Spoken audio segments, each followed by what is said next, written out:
Hello.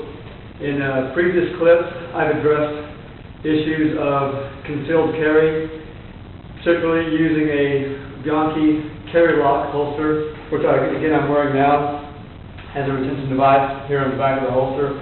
The pistol will not come out unless you use that carry lock method, unless you disengage that retention device. But whether you have absolutely no retention devices like this an open top holster, or whether you have a finger snap or multiple retention devices, in the past I've demonstrated concealed carry with a belly band, with this Bianchi carry lock holster, and also a duty holster, I believe it's the Safariland brand, that has about 3 retention devices that you have to manipulate to get to the holster. But in that video, it wasn't necessarily a concealed carry discussion.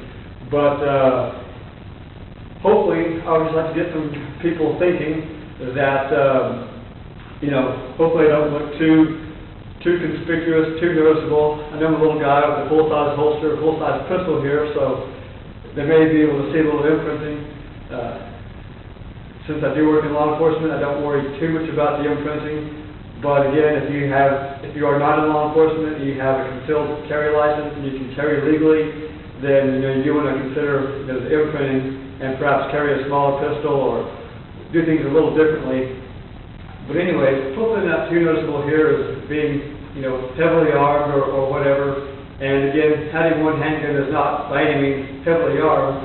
But anyways. So just kind of some discussion here on what I'm carrying. So I've got a pistol here under the shirt, and again I wear the badge. I'm easily noticeable as law enforcement. It's not so much for the public; it's more so for other law enforcement officials. So they will give you hopefully professional courtesy. And last I knew, there's a federal law that allows police officers to carry concealed nationwide, but I also have my state concealed handgun license.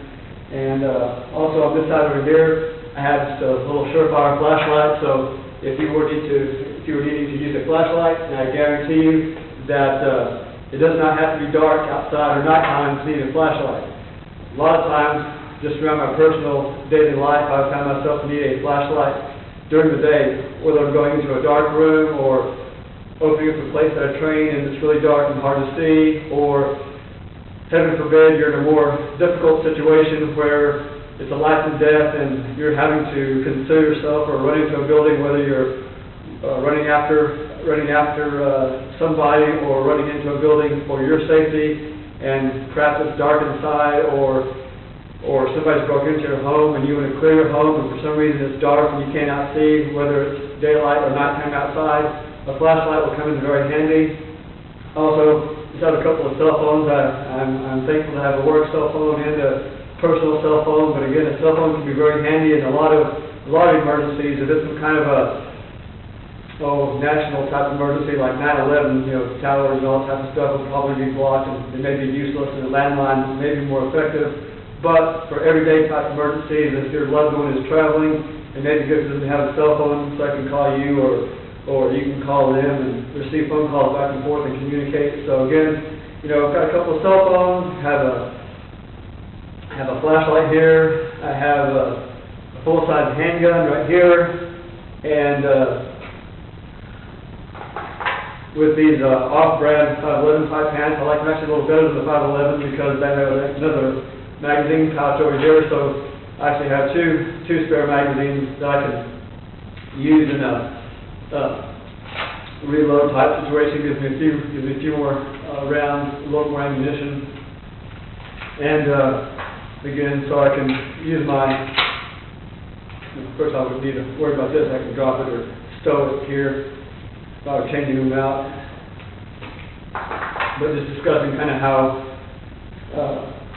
I'm hoping that I'm not looking over conspicuous, but yet I'm able to carry several items that may come in handy in a crisis situation if I needed to defend myself.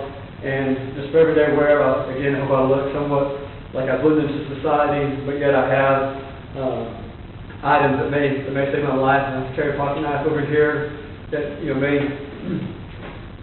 may come in handy. And so for a variety of things, from self-defense as a weapon of opportunity to you name it. There are all types of uses for pocket knife. If you're hauling something, cutting rope, cutting string, opening packages, just all kinds of things. So some of you may not get what I'm doing here, but if nothing else, this is primarily from my training partners, just to give them some ideas that you can train, or you can train and you can think about how to dress as discreet as possible, but yet carry your lawfully concealed firearm and perhaps a variety of tools like flashlights, cell phones, pocket knives, anything that you may come up with that may come in handy in a emergency, crisis situation, may just come in handy, may be useful to defend yourself. And so I hope I've given you something to think about, and I do thank you for your time and attention, and I wish you safe and effective training. Thank you.